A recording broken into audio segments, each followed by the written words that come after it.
ನೀರಿನ ಬಿಲ್ ಕಟ್ಟಿಲ್ಲ ಅಂತ ಹೇಳಿ ಪಬ್ಲಿಕ್ ಟಾಯ್ಲೆಟ್ಗೆ ಬೀಗ ಹಾಕಿದೆ BWSSB. ಜಲಮಂಡಳಿಯ ಈ ಹೆಜ್ಜೆಗೆ ಸಾರ್ವಜನಿಕರು ವಿಪರೀತವಾಗಿ ಆಕ್ರೋಶವನ್ನು ವ್ಯಕ್ತಪಡಿಸ್ತಾ ಇದ್ದಾರೆ.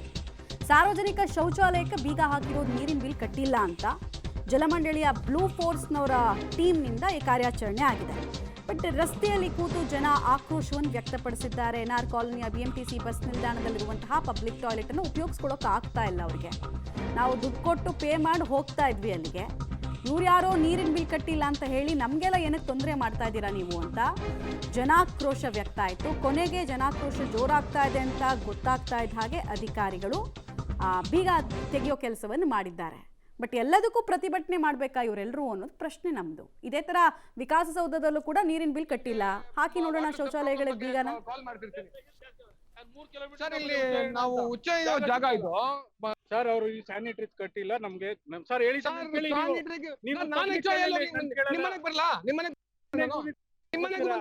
ನೀನೇನಕ್ಕೆ ಕಟ್ ಮಾಡ್ತೀಯ ಅಲ್ಲಿ? ನಾನು ಕಟ್ ಮಾಡಿಲ್ಲ. ಗೌರವ ಕೊಡಬೇಕು ಅಂದ್ರೆ ಗೌರವ ತಗೋಬೇಕು. ಮಾತಾಡಿ ದೊಡ್ಡವರ ದೊಡ್ಡವರ ನೀನು ಆಚೆ ಹೋಗ್ಬೇಡಿ, ಆಚೆ ಹೋಗ್ಬೇಡಿ. ನೀವು ಕೀ ತಗೊಂಡ್ ಕಟ್ಟಿ ಅಲ್ಲಿ ಅಲ್ಲಿ ಏನ್ ಕೀ ತೆಗೀರಿ ಸರ್.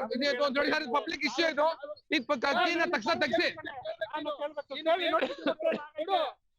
ಸರ್. ಈಗ ಸಡನ್ ಆಗಿ BWSSB ಅವ್ರು ಬಂದು ಶೌಚಾಲಯಕ್ಕೆ ಬೀಗ ಹಾಕಿದ್ದಾರೆ. ಏನಾಗುತ್ತೆ ಇದರಿಂದ? ತುಂಬಾ ತೊಂದರೆ ಆಗ್ತಾ ಇದೆ. ಅದಲ್ಲ ಕರೆಂಟ್ ಬಿಲ್ ಕಟ್ಟಿಲ್ಲ, ವಾಟರ್ ಬಿಲ್ ಕಟ್ಟಿಲ್ಲ ಅಂತ ಕ್ಲೋಸ್ ಮಾಡ್ಕೊಂಡು ಹೋಗಿದ್ದಾರೆ. ಅದನ್ನ ಅವ್ರು ಇದ್ ಮಾಡ್ಕೊಡ್ಬೇಕು. ಯಾಕಂತಂದ್ರೆ ನಮ್ಗೆ ಪಬ್ಲಿಕ್ ತೊಂದರೆ ಆಗ್ತಾ ಇದೆ. ಏಜೆಂಟು ಅಂತ ಅಂತಾರೆ, ಎಲ್ಲಿ ಇದು ಪಬ್ಲಿಕ್ ಅಲ್ಲಿ ನೋಡಿ ಯಾರ ಪ್ರಾಬ್ಲಮ್ ಇದು, ಆಮೇಲೆ ಯಾರಿಗದು ಬಿಸಿ ತಟ್ಟೋದಕ್ಕೆ ಮುಂದಾಗಿದ್ದು ಅಂತ. ಸೊ ಈ ಥರದ್ದು ಘಟನಾವಳಿಗಳನ್ನು ನಾವು ನೋಡ್ತಾನೆ ಇರ್ತೀವಿ. ಅದಕ್ಕೆ ನಾವು ಹೇಳಿದ್ದು ವಿಕಾಸಸೌಧದಲ್ಲೂ ನೀರು ಬಿಲ್ ಕಟ್ಟಿಲ್ಲ, ಕರೆಂಟ್ ಬಿಲ್ ಕಟ್ಟಿಲ್ಲ, ವರ್ಷಾನುಗಟ್ಟಲೆ ಬಾಕಿ ಉಳಿಸ್ಕೊಂಡಿದ್ದಾರೆ. ಬಂದ್ ಮಾಡಿಸಿ ನೋಡೋಣ, ಡೀಟೇಲ್ಸ್ ಕೊಡ್ತಾರೆ ಪವಿತ್ರ. ಸಾರ್ವಜನಿಕರು ಉಪಯೋಗ ಮಾಡುವಂತಹ ಜಾಗಗಳಿಗೆ ಮಾತ್ರ ಇವ್ರದ್ದು ರೂಲ್ಸು ರೆಗ್ಯುಲೇಷನ್ಸ್ ಎಲ್ಲ ಅಪ್ಲೈ ಆಗೋದು, ಎಡವಟ್ಟು ಮಾಡೋದು, ಆಮೇಲೆ ಓಡ್ ಬಂದು ಅದನ್ನ ಆ ಬೀಗಗಳನ್ನು ತೆಗೆಯೋದು. ಇಷ್ಟು ಅಧ್ವಾನಗಳಿಗೆ ಯಾಕೆ ಕಾರಣ ಆಗ್ತಾರೆ ಇವರೆಲ್ಲ ಅಂತ. ಮಮತಾ, ಸಾಮಾನ್ಯವಾಗಿ ಏನಾಗುತ್ತೆ, ಈ ರೀತಿ ಆದಾಗ ಸಾರ್ವಜನಿಕರು ರೆಸ್ಪಾಂಡ್ ಮಾಡೋದು ತುಂಬಾ ಕಡಿಮೆ. ಅಂದ್ರೆ ಹಾಗಾಗಿ ಅವ್ರು ಆ ರೀತಿ ಮಾಡ್ತಾರೆ, ಸಾರ್ವಜನಿಕರಿಗೆ ತೊಂದರೆ ಆಗುವಂತಹ ಸ್ಥಳಗಳಲ್ಲೇ ಮಾಡ್ತಾರೆ. ಬಟ್ NR ಕಾಲೋನಿಯಲ್ಲಿ ನಡೆದಿದ್ದು ಮಾತ್ರ ನಿಜಕ್ಕೂ ಸಾರ್ವಜನಿಕರಿಗೆ ಮೆಚ್ಚುಗೆಯನ್ನು ವ್ಯಕ್ತಪಡಿಸಬೇಕು. ಈಗ ಶೌಚಾಲಯಕ್ಕೆ ಬರ್ತಾರೆ, ಬೀಗ ಹಾಕೊಂಡು ಹೋಗಿದ್ದಾರೆ ಅಧಿಕಾರಿಗಳು. ಬಟ್ ಆ ಕಾರನ್ನ ತಡೆದು ಗಲಾಟೆ ಮಾಡಿ ಬಿಲ್ ಕಟ್ಟಿಲ್ಲ ಅಂದ್ರೆ ನಿಮ್ಮ ಎರಡು ಇಲಾಖೆಯ ಮಧ್ಯೆ ಇರುವಂತಹ ಸಮಸ್ಯೆ. ಸಾರ್ವಜನಿಕರಿಗಾಗಿ ಇರುವಂತಹ ಟಾಯ್ಲೆಟ್ ಅದನ್ನ ಮುಚ್ಚೋದಕ್ಕೆ ಬಿಡೋದೇ ಇಲ್ಲ ಅಂತ ಪಟ್ಟು ಹಿಡಿದು ಅವರ ಕಾರಿಗೆ ಗಡ್ಡ ಹಾಕಿ ರಸ್ತೆಯಲ್ಲೇ ಪ್ರತಿಭಟನೆ ಮಾಡಿ ಗಲಾಟೆ ಮಾಡಿ ಕೊನೆಗೂ ಕೂಡ ಅವರ ಟಾಯ್ಲೆಟ್ ಬೀಗವನ್ನ ಅವರೇ ಅಧಿಕಾರಿಗಳೇ ಅವರಾಗಿ ಹೋಗಿ ಓಪನ್ ಮಾಡುವಂತೆ ಮಾಡಿದ್ರು. ನಿಜಕ್ಕೂ ಕೂಡ ಹ್ಯಾಟ್ಸ್ ಆಫ್ ಹೇಳಲೇಬೇಕು. ಈಗ ಅನೇಕ ಸರ್ಕಾರಿ ಇಲಾಖೆಯ ಅನೇಕ ಭಾಗಗಳಲ್ಲಿ ಬಿಲ್ ಅನ್ನ ಕಟ್ಟಿಲ್ಲ, ಅಲ್ಲಿ ಹೋಗಿ ನೀರನ್ನ ಕಟ್ ಮಾಡೋದಾಗ್ಲಿ ಅಥವಾ ಬೇರೆ ಈಗ ಪವರ್ ಬಿಲ್ ಆಗ್ಲಿ ಯಾವುದು ಕೂಡ ಕಟ್ಟೋದಿಲ್ಲ. ಸಾಮಾನ್ಯವಾಗಿ ಲಕ್ಷ ಕೋಟಿ ಗಟ್ಟಲೆ ಬಾಕಿಯನ್ನು ಇಟ್ಕೊಂಡಿರುವಂತಹ ಸರ್ಕಾರಿ ಇಲಾಖೆಗಳು, ಅದು ಕೇಂದ್ರ ಸರ್ಕಾರದ ಅಧೀನದಲ್ಲಿರುವಂತಹ ಇಲಾಖೆಗಳಾಗಿರ್ಬೋದು, ರಾಜ್ಯ ಸರ್ಕಾರದ ಅಧೀನದಲ್ಲಿರುವಂತಹ ಇಲಾಖೆಗಳು ಸಾಕಷ್ಟು ಬಾಕಿ ಇಳಿಸ್ಕೊಂಡಿವೆ.